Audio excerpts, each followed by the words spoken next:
Seguimos en nuestro estudio, primera epístola del apóstol Pedro, capítulo 1, o primera de Pedro, capítulo 1. Vamos a leer del versículo 1 al versículo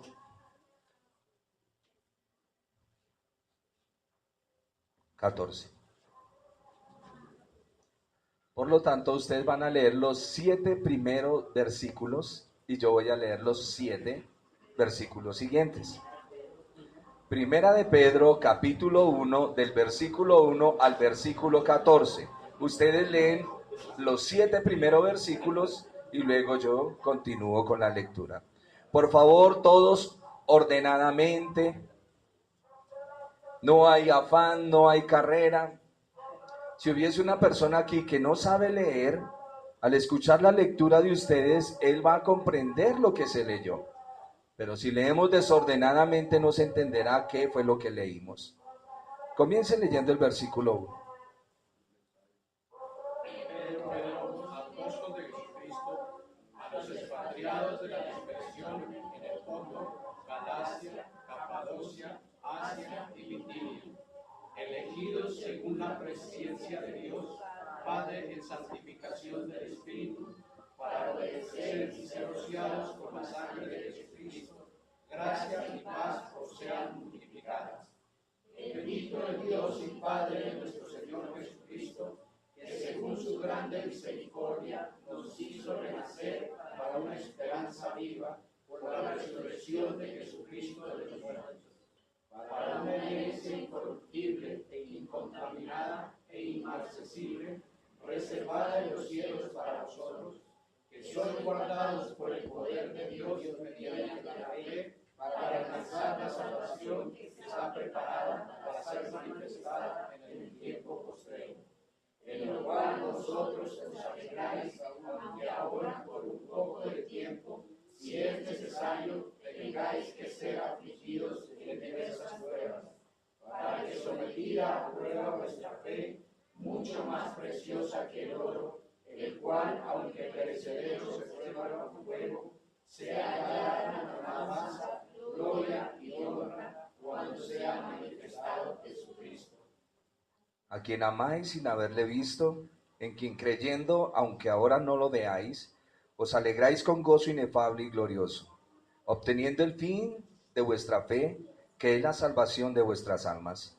Los profetas que profetizaron de la gracia destinada a vosotros, inquirieron y diligentemente indagaron acerca de esta salvación, escudriñando qué persona y qué tiempo indicaba el Espíritu de Cristo que estaba en ellos, el cual anunciaba de antemano los sufrimientos de Cristo y las glorias que vendrían tras ellos.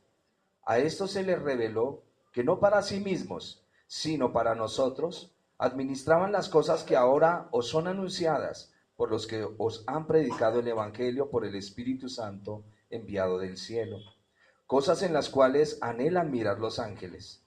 Por tanto, ceñid los lomos de vuestro entendimiento, sed sobrios, y esperad por completo en la gracia que se os traerá cuando Jesucristo sea manifestado.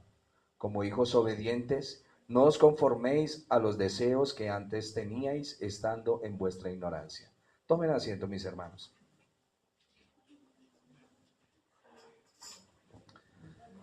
Esta carta la escribe uno de los apóstoles impetuosos, emocionalistas. Un hombre que negó al Señor, que pasó por diferentes pruebas, que tuvo que llorar, que tuvo que sufrir, pero ahora maduramente, ya en el proceso del Señor, escribe a la iglesia que está en la dispersión. Aquellos cristianos que por el año 60 al 70 fueron dispersos por diferentes lugares. Las tribus, como decía el versículo número 1, a los expatriados. Pedro está escribiendo a creyentes que estaban sufriendo por su fe. Dele una miradita al versículo 6 y 7. Eso lo vimos en la clase pasada. Pedro escribe a los creyentes que están sufriendo por su fe, pero felizmente estaban reaccionando bien, lo dice el versículo 8 y 9, soportando las pruebas. Cuando te encuentres en una prueba o en una dificultad, recuerda estos 4 puntos que te voy a decir, no se te olviden. para que puedas tener la fuerza para avanzar. 1. Ama a Cristo. Es lo que dice el versículo 8. A quien amáis sin haberle visto. Cuando usted se encuentre en una prueba, recuerde que el Señor lo llamó. Y entre mayor sea la resistencia, mayor debe ser la manifestación de su amor hacia Él. Lo que el Señor a veces nos pide parece irracional. Porque ¿quién va a amar en medio de una prueba? Pero recuerden ese punto. 1, ame al Señor en medio de la prueba. 2, crea en Él. Dice el versículo, el 8a, miren el versículo 8. Dice, a quien amáis sin haberle visto. Ame al Señor en medio de la prueba. 2, crea en Cristo. La parte B del versículo 8 dice, en quien creyendo. La parte C del versículo 8 dice, os alegráis con gozo inefable y glorioso. O sea, experimente un gozo en medio de la aflicción. Eso lo veíamos en la clase pasada. Y punto número 4, obtenemos la salvación de lo que tenemos. Vuelvo y lo resumo. Cuando usted esté en una prueba, recuerde que Cristo lo amó primero. Amén. Segundo, no dude de lo que el Señor le ha dicho en medio de las pruebas. El Señor nos advierte antes de meternos en el camino de la prueba. Pedro, Satanás te ha pedido para zarandearte como trigo. Pero, ¿qué dice más? Yo he rogado al Padre para que tu fe no falte. Antes de entrar a una prueba, el Señor nos advierte. Ojo con lo que la Escritura nos dice. Muchos decimos la Biblia es la palabra de Dios. Y es la palabra de Dios. Pero nosotros no la tomamos como la palabra de Dios. Nosotros como creyentes debemos estar claros en el caminar con nuestro amado Señor. Claros. Recuerde que el Señor lo ama en medio de la dificultad. Recuerde que el Señor está con usted en medio de la dificultad. Y recuerde que el Señor le va a dar tranquilidad en medio de la dificultad. No conozco ningún creyente que no haya pasado por pruebas. Ese es como el eslogan, el lema, el sello del creyente. Una cuarta característica del verdadero creyente es que está seguro en su salvación, es lo que vamos a ver hoy. Quiero que miren el versículo.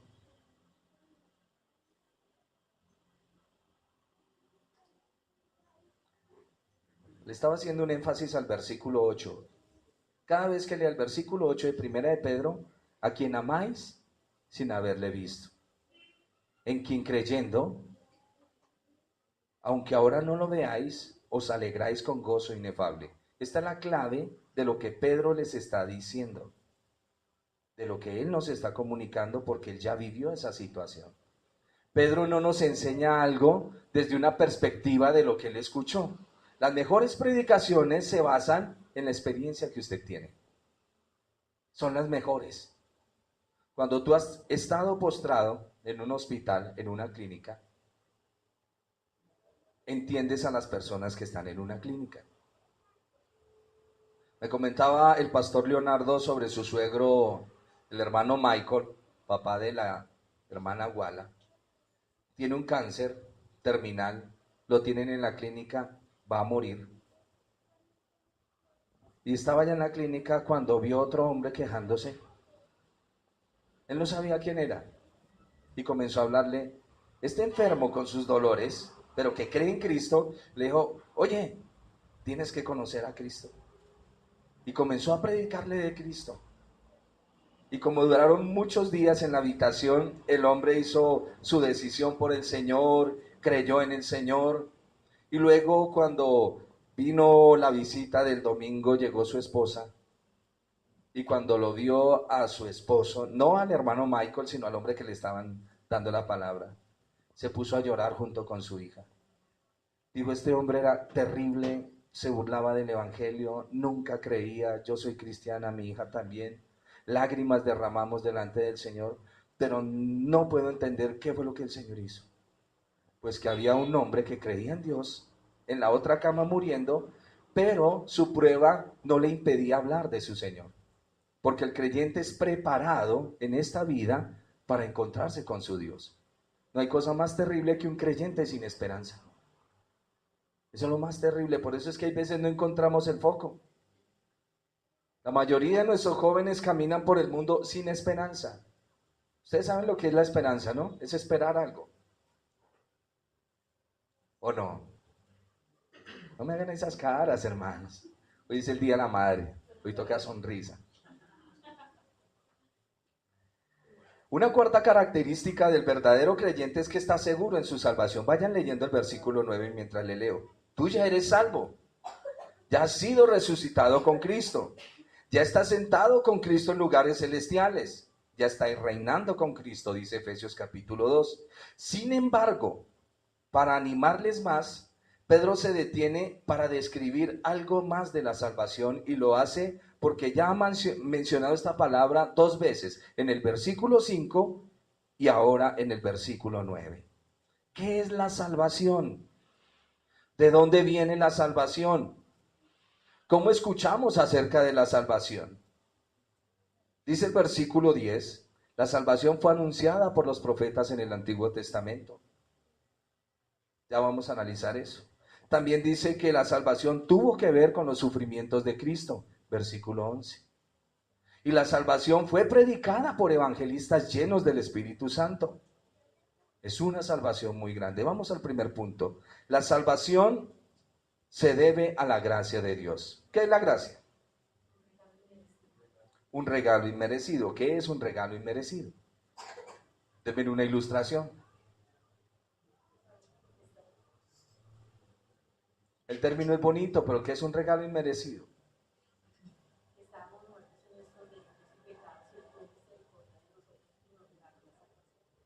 Sí, bien. Pero voy a ponerle un poquito más práctico. Nuestro niño se portó muy mal. Va perdiendo las materias en el colegio. ¿Qué se merece él? Su castigo. Pero papá llega con un regalo. ¿El niño se merece el regalo? No. Él no se merece el regalo. Yo quiero que entendamos lo que es un regalo inmerecido. Nosotros no merecíamos nada. Yo no entiendo por qué hay veces los creyentes, porque se nos regaló la salvación, pensamos que somos más grandes un cristiano que el otro, cuando todos somos iguales. Amén. Todos somos iguales. A ver, siempre pongo esa ilustración. Nosotros éramos mendigos pordioseros que estábamos tirados en un andén sucios. Y salía el rey de su castillo y nos vio y dijo, levanten ese hombre, tráiganlo. Y ese mismo rey dice, lo voy a bañar. Y él nos baña, nos limpia, nos da ropa y nos sienta en su mesa y dice, de ahora en adelante comerás en mi mesa. Todo lo mío es tuyo. Hasta ahí vamos bien. El problema es cuando yo sentado a la mesa comienzo a mirar mal a los demás. Se me olvidó de dónde me sacaron. Las pruebas y las dificultades son para probar tu corazón y para enseñarte que esto es un caminar. Cuando veas un hermano en pruebas, ¿qué debes hacer? Orar por él. Cuando veas un hermano en la dificultad, cayendo en algún pecado, ¿qué debes hacer? Orar y animarle a que salga de esa situación. Eso es lo que debemos hacer, no la crítica. Hay veces tenemos moldes en nuestras cabezas, idealizamos a los hermanos. Eso no se hace. Y lo he dicho, esposo no idealice a su esposa y esposa no idealice a su esposo. Ore para que el Señor plasme su figura en él o en ella. Hoy es el Día de la Madre, lo celebra el mundo. Y las mujeres se sienten contentas, ¿o no? Pero usted debe darle una miradita al hombre que la hizo madre. Y darle gracias a Dios que le permitió ese privilegio. Porque es que nuestra cultura lleva a las mujeres a subirse. Mujeres, eres valiente, eres lo mejor, busca esa campeona que hay en ti. No, un momento, usted tiene esposo. Hay un orden dentro de la iglesia. El hombre siempre será cabeza, así sea muy tierno y muy dulce. Es que él no es así enérgico, no. Es la cabeza de tu casa. ¿Estamos? enseña la Biblia eso? Qué vaina cuando la Biblia enseña cosas que no nos gustan. Mujeres sujetas a sus esposos. Y esposos, sus esposas son corona en su cabeza. Usted hace que esa corona se vea opaca y las piedras caídas cuando usted no la embellece. Por lo tanto, es deber del hombre embellecer su esposa. ¿Qué es lo que tú quieres ver en ella el día de mañana? Es lo que la Biblia nos enseña. El Señor Jesús, ¿qué está haciendo con la iglesia? Embelleciéndonos. Todos los días nos va limpiando y nos va limpiando porque Él se va a presentar a sí mismo una virgen pura y sin mancha y sin arruga alguna. Hablando de su vestimenta. Y es importante entender el orden, ¿no? Es como si fuera el día del hijo y el hijo se crece. Papi, tú eres hijo. Debes darle gracias a tu papá y a tu mamá y a Dios que permitió que tú estuvieras acá. Todo tiene un orden en el Señor y es muy bueno. No quiero bajarle el ánimo a las hermanas, quiero es que se regocijen. ¿Qué es lo que estoy haciendo con esto? Comprometiendo a los esposos a cuidar más a sus esposas. La salvación se debe, versículo 10, voy a leer la primera parte, porque estoy dividiendo los versículos A, B, C, de un solo versículo. Del versículo número 9. Obteniendo el fin de vuestra fe, que es la salvación de vuestras almas. Los profetas que profetizaron la gracia destinada a vosotros inquirieron diligentemente e indagaron acerca de esta salvación. Primero, la salvación es por gracia. Como muchos dijeron, la gracia es un regalo inmerecido. Pero si la salvación consiste en un regalo que no merecemos, ¿cómo recibimos esa gracia? ¿Cómo creen? Por medio de la fe, muy bien. ¿Alguien más?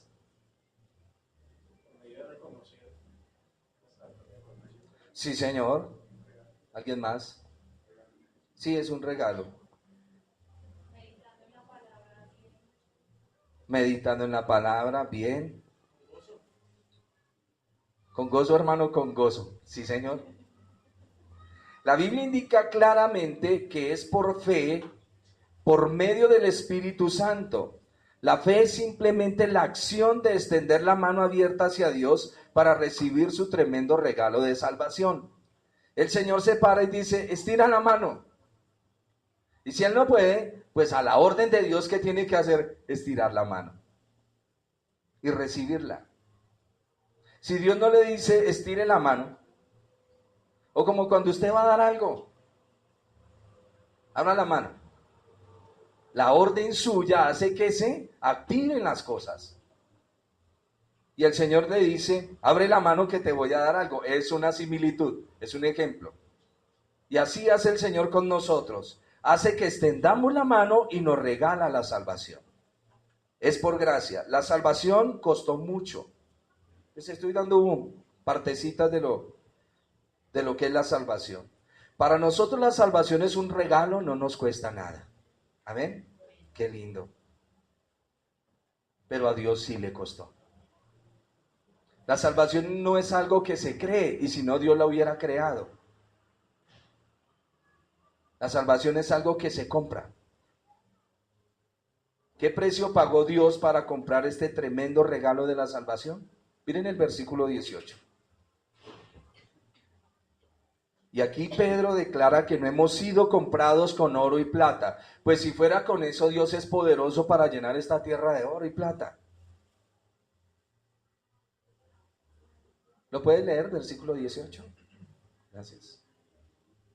Sabiendo que fuisteis rescatados de vuestra vana manera de vivir, la cual recibisteis de vuestros padres, no con cosas corruptibles como oro o plata, 19.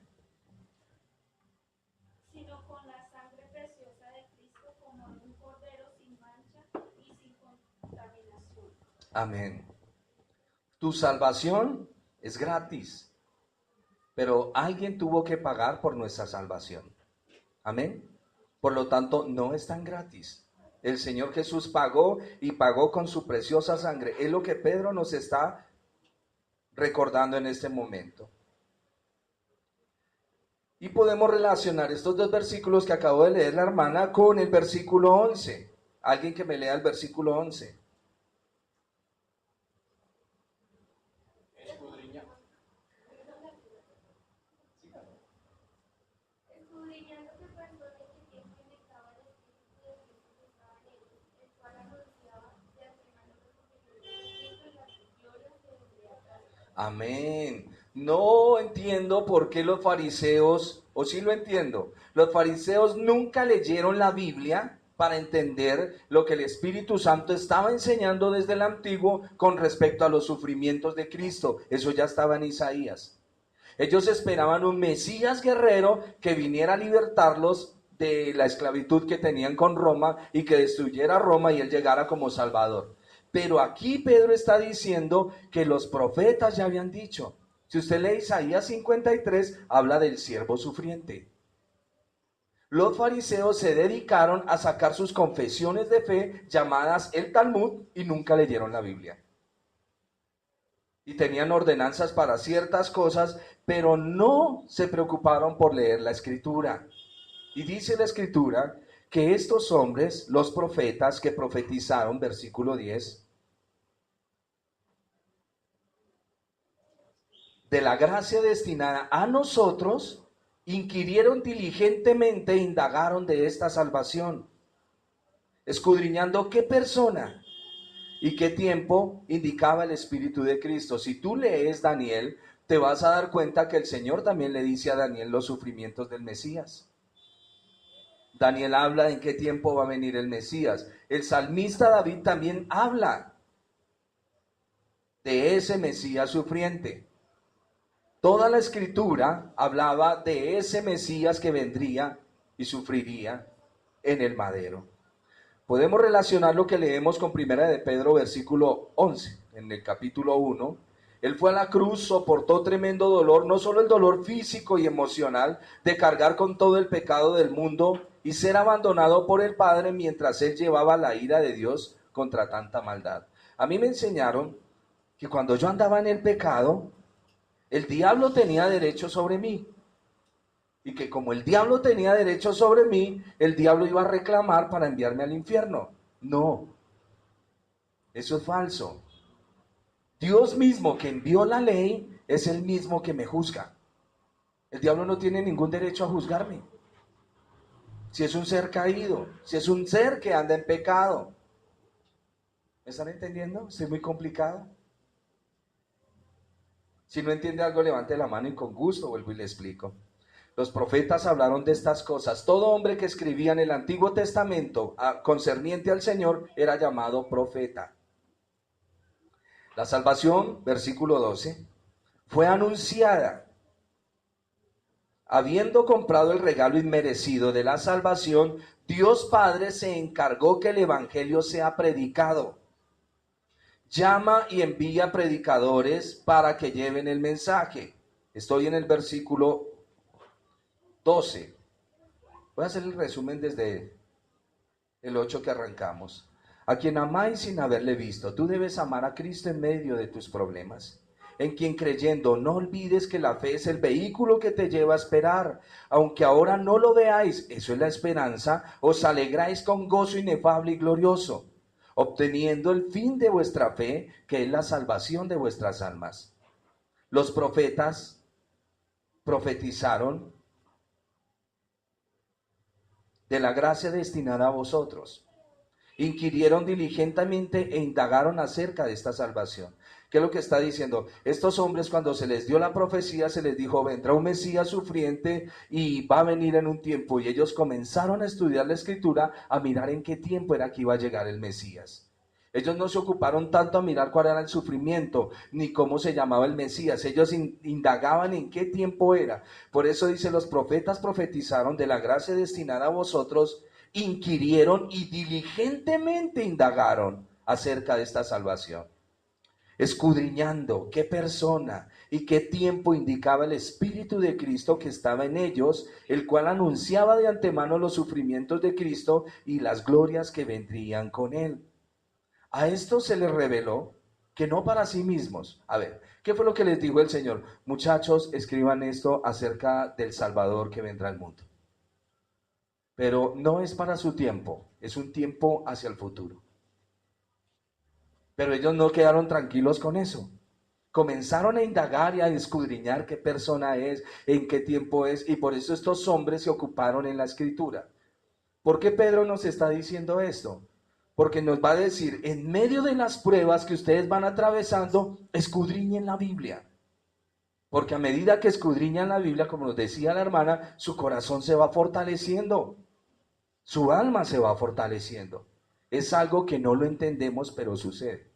A medida que tú lees una parte de la escritura, Dios comienza una limpieza. Es algo que no entendemos.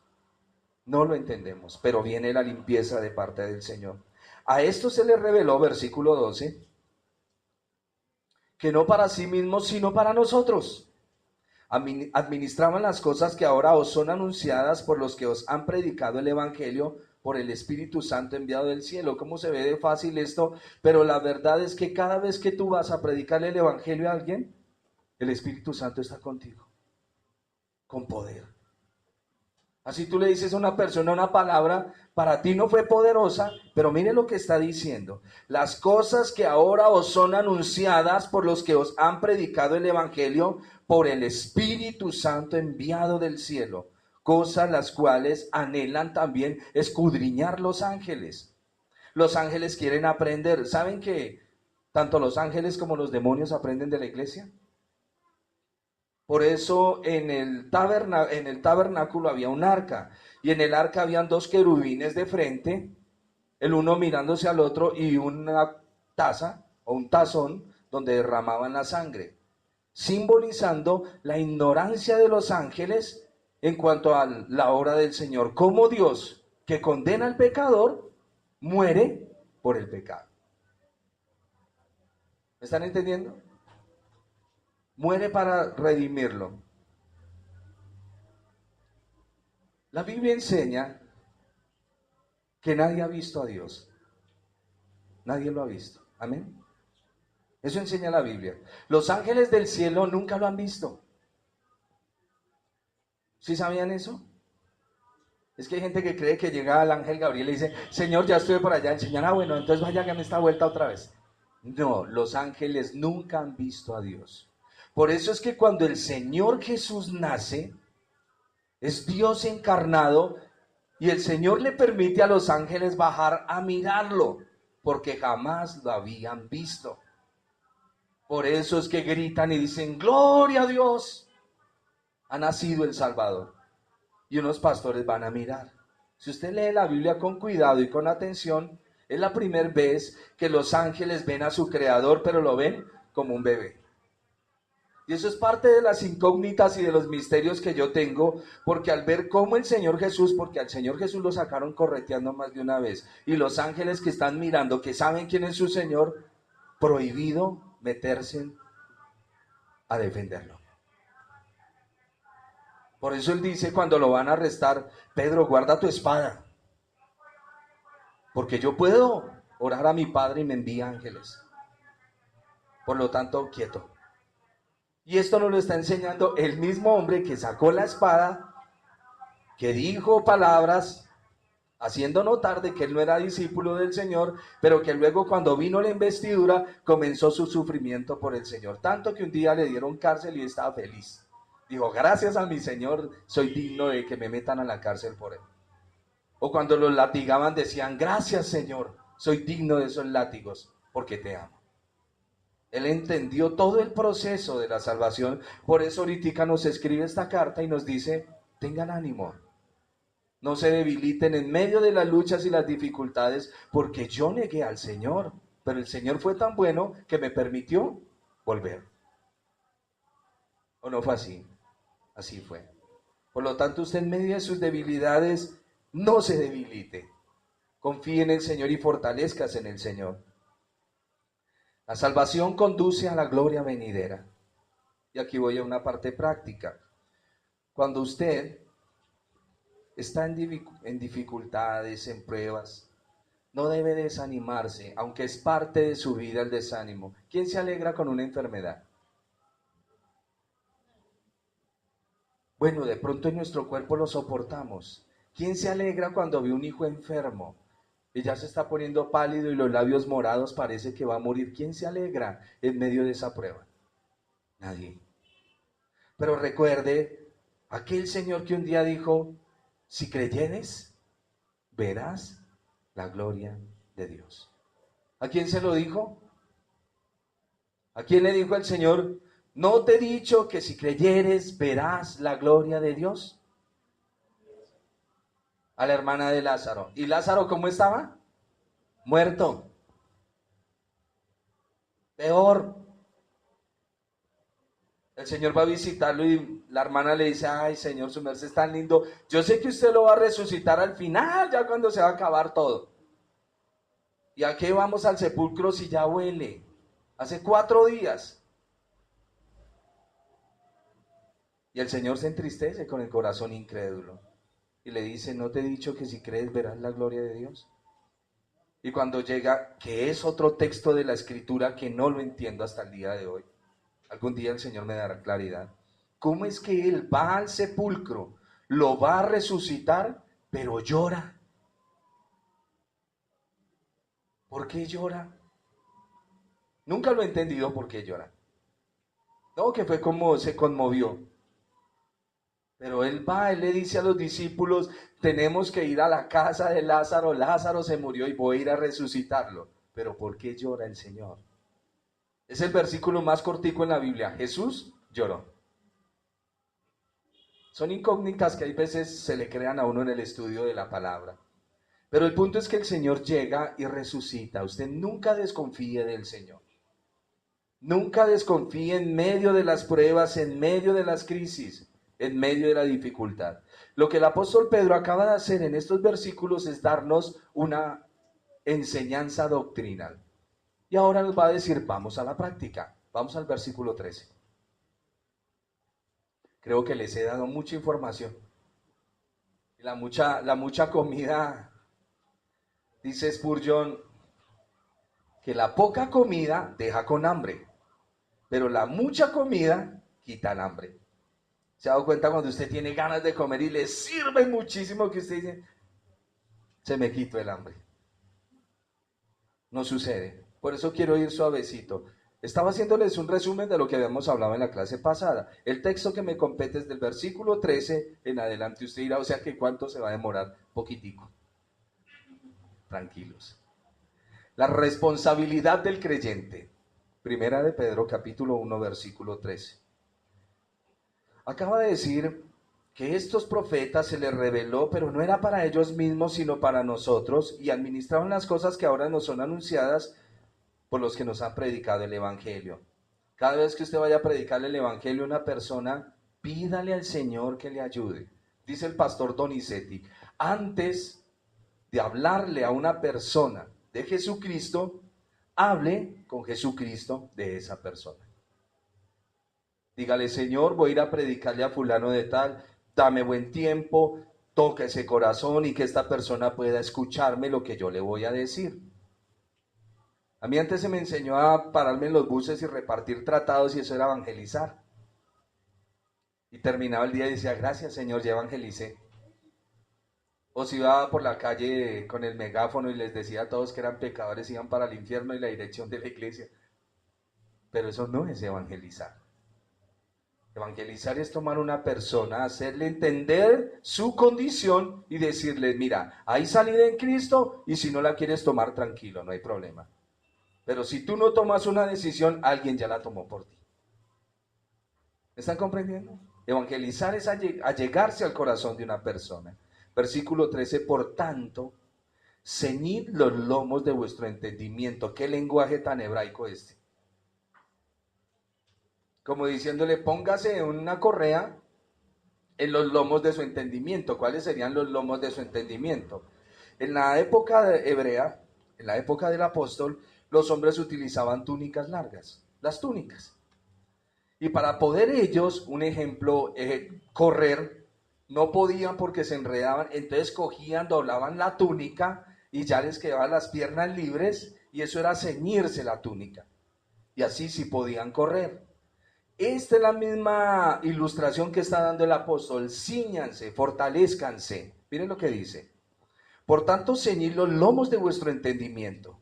Sed sobrios y esperad por completo en la gracia que se os traerá cuando Jesucristo sea manifestado. Cuando nosotros llegamos a la salvación, tenemos una responsabilidad. Y es lo que está diciendo Pedro acá.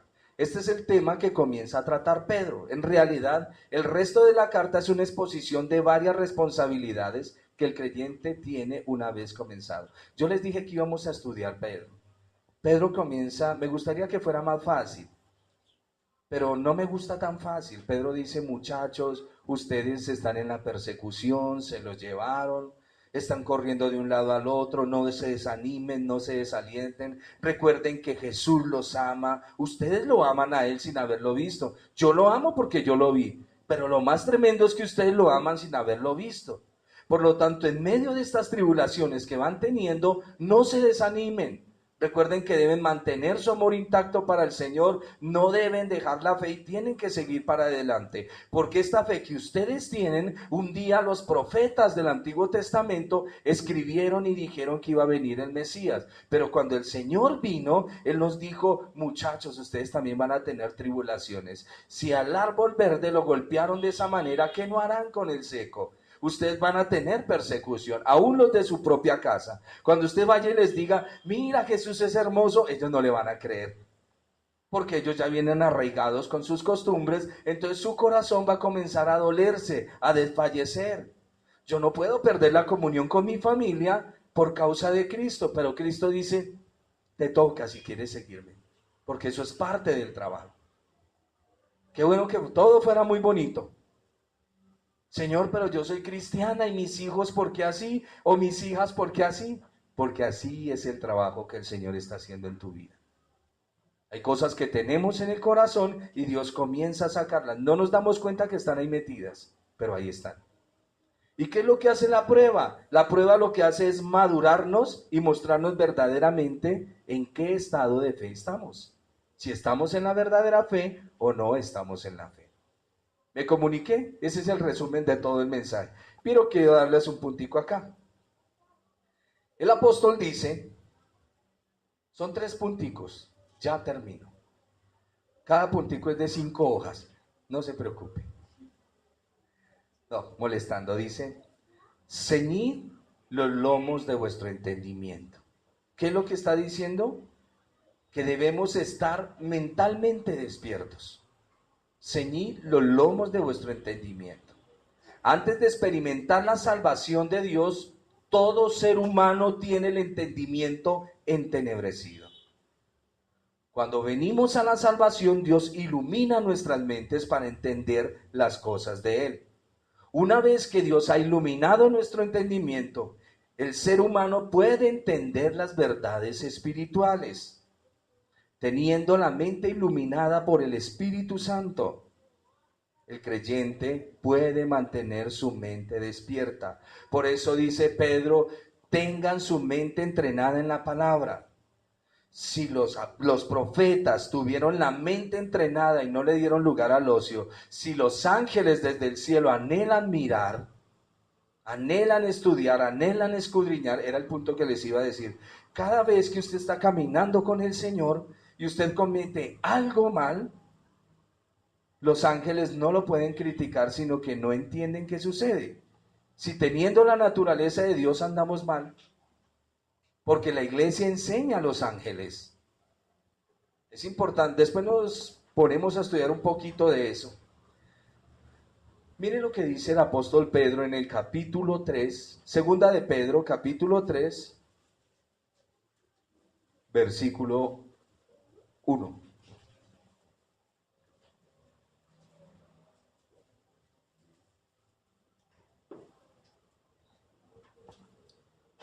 Y aquí esta carta de Pedro, queridas hermanas, Pedro las va a entrenar para que sean mujeres poderosas en Dios.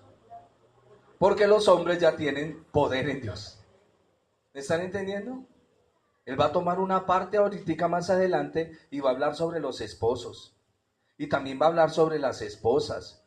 Y pone semejante ejemplo que es la señora Sara. Y de ahí vamos a aprender muchísimas cosas. ¿Qué dice segunda de Pedro capítulo 3 versículo 1? Esta es ya, queridos, la segunda carta que les escribo. En ambas, con mi exhortación, quiero despertar en ustedes el recto criterio. Amén. Estoy hablando de tener una mente despierta. Y aquí está diciendo, despierto con exhortación vuestro limpio entendimiento. Versión 60. El peligro de nosotros es dormirnos. ¿Cuántas veces no hemos estado caminando con el Señor y decimos, sí, vamos a caminar con el Señor, pero viene el enemigo y nos duerme? Y pasó 1, 2, 3 años y volvemos y nos despertamos. Y dice el apóstol, cuidado con dormirse. Cuidado, porque cuando nos dormimos, el enemigo está listo a atacarnos. Por eso es que vienen las pruebas, y cuando vienen muchas pruebas, muchos cristianos se van al piso. Porque ignoran que el león anda dando vueltas, rugiendo y mirando a quién devorar. Cuando usted entra a la iglesia y ora, no se les olvide, usted está atacándolo directamente a él. Ese ser es malo, perverso, es un sicario, traicionero. ¿Me están oyendo? Usted no está peleando contra una persona tonta. Por eso es que cuando usted se descuida, le quiere arrancar todo. Se lo quiere arrancar todo. Ojo con eso. La gracia infinita del Señor hace que nuestras familias estén cubiertas, pero no piense que cuando usted viene a orar y a buscar de Dios no se le vienen problemas, se le vienen. Ahora, ¿el problema es que se le vengan los problemas? No, es que eso es para formarlo y fortalecerlo. Es para formarnos y fortalecernos. Como cuando papá le dice a uno, hijo, no se vaya a poner a meterse con esa chica, eso no le... Ay, papá. Y allá va y se mete de pies y manos. Y luego a llorar. A llorar a los olivos, dicen por ahí. Se le advirtió, se le dijo. Y no quiso hacer caso. Entonces, ¿qué le toca ahorita? Pase la prueba, mijo. Pase la prueba. Yo le dije que Dalila no era buena. Si ya le sacó los ojos a Sansón, ¿usted qué cree que va a hacer con usted? Eso no es la verdad. Pero como no atendemos el consejo, dice por ahí el proverbio, que aquellos que no aprenden de la historia están obligados a repetirla. Y esa es la vida del creyente, un continuo, un continuo. Entonces el apóstol nos está diciendo que ciñamos los lomos de nuestro entendimiento. ¿Qué quiere decir eso? Que debemos estar mental y espiritualmente despiertos. La forma que Pedro procura despertar a estos creyentes es por medio de exhortaciones. Y tenemos varios ejemplos. Como el versículo 15 de 1 de Pedro capítulo 1 dice, como aquel que os llamó es santo, sed también vosotros santos en toda vuestra manera de vivir. O sea, vivan apartados. Aparte de eso dice, sed sobrios. Estoy solo cogido en un solo versículo. Por tanto, ceñid los lomos de vuestro entendimiento. Fue la primera parte. Ceñid los lomos del entendimiento es estar apercibidos, pendientes de lo que está sucediendo, despiertos en el estudio de la palabra, despiertos en la comunión del Señor. Y luego dice, sed sobrios. Una persona ebria siempre se descontrola.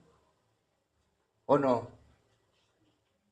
Bueno, aquí hay personas que nunca se han embriagado, pero los que algún día lo hemos hecho, uno se sale del control, habla tontadas, y al otro día, porque la verdad, por eso se llama ebriedad, y aquí dice, sed sobrios. Una persona ebria está descontrolada. Una persona sobria es una persona controlada, equilibrada en toda su forma de comportarse. Decía por allá el argumento de Sigmund Freud que los borrachos, los niños y los locos siempre dicen la verdad. Pero esto tiene que ver es más con la parte del psicoanálisis, que hay personas que no dicen las cosas dentro de las características de sus 5 sentidos y necesitan por medio de la ebriedad, pero entonces ya va contaminado con otras cosas. Por lo tanto, el Señor dice, sed sobrios. Cuando usted tenga que decirle algo a alguien, dígaselo, pero por favor acomode las palabras. Porque las formas paralingüísticas son las que nos dañan a nosotros, la manera en que decimos las cosas. ¿cierto? Como cuando uno le dice a uno payaso. La forma en que se lo dice. ¿Y qué es un payaso? Es una persona que trabaja en su oficio circense, en un circo. Eso es un payaso. Pero hay veces nosotros decimos palabras. Usted puede decir palabras con lo que denominamos sarcasmo. Ojo con eso. No sea sarcástico. Si no le gusta algo, dígale, mira, no me gusta esto. ¿Cuál es el problema si tú dices la verdad? El sarcasmo es, sí, le creo harto, ¿yo? Eso es sarcasmo. ¿Para qué dice eso? Son palabras que no edifican. Sigamos. Por eso debemos ser personas equilibradas y sobrias. La Biblia indica que antes de conocer al Señor estábamos moralmente desviados. Pedro hace referencia a esto en el versículo 14 del capítulo 1 que estamos leyendo. Hacían simplemente lo que sus cuerpos y mentes les pedían. Esto dio lugar a una vida totalmente descontrolada. Leía un autor que decía, tenemos que ser sobrios. Usted no puede probar un vino. Eso no enseña la Biblia. Eso no enseña la Biblia. El problema son nuestros excesos y desórdenes. Vamos al glotón. Él cree que si se come media librita de carne, no está bien. Pero si se come la res completa, ¡ah, qué satisfacción! Igual al que toma vino. Para él, si se toma un vino, no está bien. Toca tomar y tomar hasta que pierda el control. ¿Qué cosa? Esas son las mañas que tenemos. Y así en diferentes áreas cada uno tenemos eso y debemos pedirles al Señor que nos ayude en esas áreas. ¿Estamos entendiendo? Mis hermanos, si encuentran personas ebrias que son groseras con ustedes, no se metan en esa necedad. Déjelo. Veía ayer una noticia de un tipo que iba en un carro y golpeó a una señora por allá en el norte, pero que en la noche anterior por ahí le había dado cuchillo a otra persona todo ebrio. Y así a veces sucede, hay veces va uno por la calle y un ebrio comienza a buscarle uno, no le ponga cuidado a eso, no caiga en esa necedad. No caiga en esa necedad. Hay gente que se pone a responderle a estos ebrios, ellos no están en sus 5 sentidos. ¿Me están comprendiendo el punto? Esto para la salud espiritual de cada uno de nosotros. Y el apóstol Pedro nos dice y nos invita, dice, si el Dios que los rescató a ustedes es santo, procuren, pídale al Espíritu del Señor que ustedes puedan también ser santos. Y termino con la última parte del versículo 13. Y esperad por completo en la gracia que se os traerá cuando Jesucristo sea manifestado. Me gusta en las enseñanzas, me fascina, coger un versículo y desglosarlo, desmenuzarlo. Sino que hay veces por la premura del tiempo, si me dedico a eso, terminaríamos, Pedro, en el año 2020. Por eso prefiero cogerlos a grosso modo y que nosotros podamos ir mirando e interpretando la escritura. Pero hoy me detuve en solo 2 versículos nomás para que los analizáramos. Vuelvo y les hago el resumen.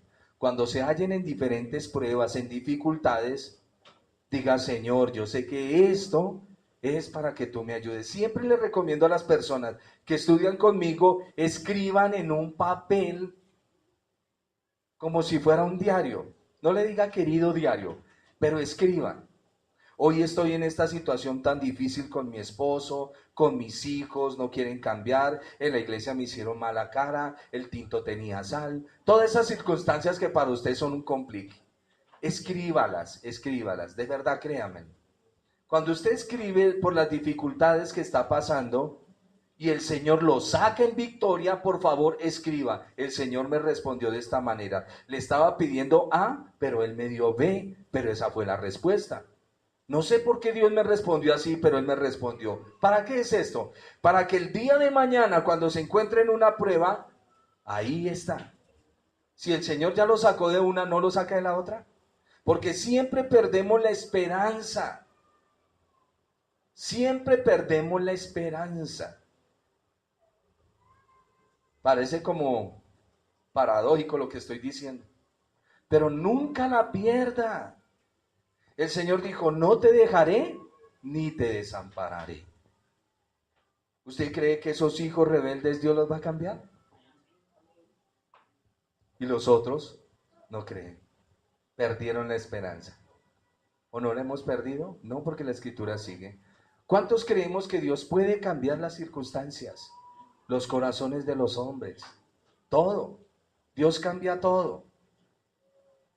Dios puede hacer que su esposo esté aquí metido de rodillas orando. Pero ¿qué tal si tú no tienes un corazón transformado para aceptar la vida espiritual de él? Hay hombres que dicen, Señor, transforma a esta que fue mi compañera. Y siempre mi pregunta es, ¿y si la transforma y usted con ese comportamiento, a dónde la lleva otra vez? ¿Al abismo? ¿De qué te sirve? Sigo siendo intolerante, mal geniado. ¿De qué te sirve? Comienza tu trabajo en tu vida. ¿Qué haces tú cuando estás en medio de las pruebas? ¿Maldices? ¿Reniegas? Aún en la economía. Que Dios me decía un hermano, yo no volví a dar ofrendas en la iglesia, yo tengo una situación difícil y a mí y le dije, tranquilo, yo no tengo ningún problema con eso. No tengo ningún problema. Si no quiere, no lo haga. El problema no es para mí, es para usted, porque usted lo ha entendido. Eso es como cuando un hermano viene y me dice, hermano, ¿sabe qué? Yo perdí la fe y yo ya no quiero orar. Ese no es mi problema. Si usted no quiere orar, ¿de quién es el problema? Suyo. Ese es su problema, no mío. Yo solo enseño lo que la Biblia dice, yo no puedo obligar a la gente a cambiar. Amén. Cuando hablo de las ofrendas, hablo de la ofrenda de su vida, de su corazón para el Señor, no hablo de otra cosa. Porque casi siempre cuando se habla de ofrendas, todos lo relacionan con plata. Hay gente que tiene unas ofrendas lindas, pero se han cerrado al Señor, se cierran. Ofrendar su tiempo en oración, ofrendar una sonrisa cuando una persona llega, el bajar, abrir el por, esos son ofrendas. Pero siempre me toca bajar a mí a abrir ese, entonces no lo hagas, siéntate, estate tranquilo, porque eso no es ofrenda para el Señor, eso es mal olor, eso no es fragancia. Todo lo que hagamos, hacerlo de corazón como para el Señor. ¿Me están entendiendo? Hoy el tema fueron las pruebas. En medio de las pruebas, tenga su mente lúcida, ore al Señor, lea la palabra y pídale dirección. Termino el versículo y dice, esperad por completo en la gracia que se os traerá cuando Jesucristo sea manifestado.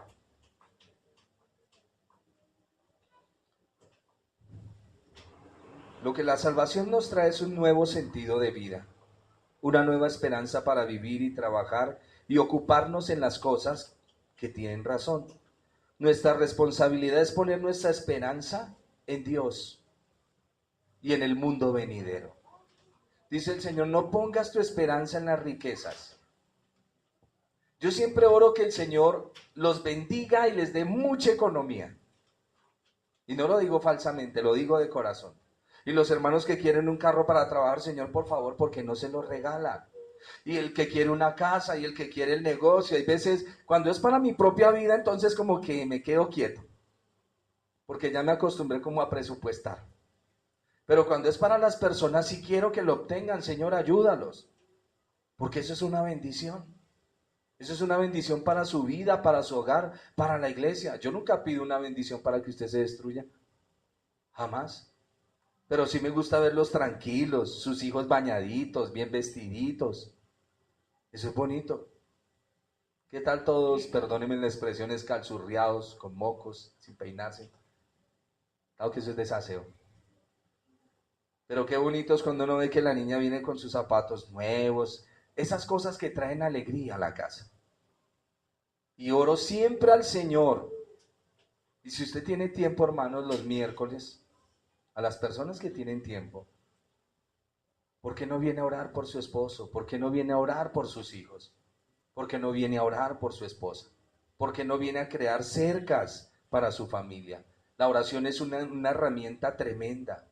Padre, guarda a mi esposo, míralo, él es un ser humano.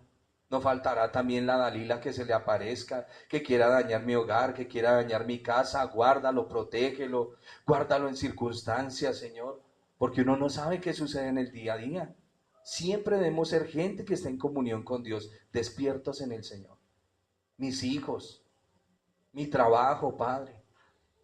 Hay cristianos que cuando comienzan a despedir gente de las empresas, Él se incluye. Están echando gente. Ya se incluyó. Se incluyó. Y el jefe ni siquiera pensaba en sacarlo a él porque el Señor le dijo, me lo deja ahí. Pero él comienza a angustiarse, a torturar. ¿Quién le dijo que lo iban a sacar a usted? Y casi siempre, no es actitud positiva, es creer en Dios. Y si una puerta se cierra aquí, otra se abre allí. Él es el Señor, es nuestro Dios. Vuelvo y le repito el tema, el texto. No te dejaré ni te desampararé. Repítalo, por favor. El Señor dice, no te dejaré ni te desampararé. Amén. No te dejaré ni te desampararé. Por dura que sea la crisis, el Señor está con nosotros. Pongámonos en pie, vamos a orar. Y si usted está atravesando por alguna situación difícil, vamos a orar en este momento. No para que el Señor lo saque rápido, sino para que le dé la fuerza para seguir adelante y salga en victoria, bien como el Señor quiere, amén. Porque siempre queremos comidas rápidas. Señor, te pedí esto, ya. No, tiene que nuestro corazón ser formado en el proceso.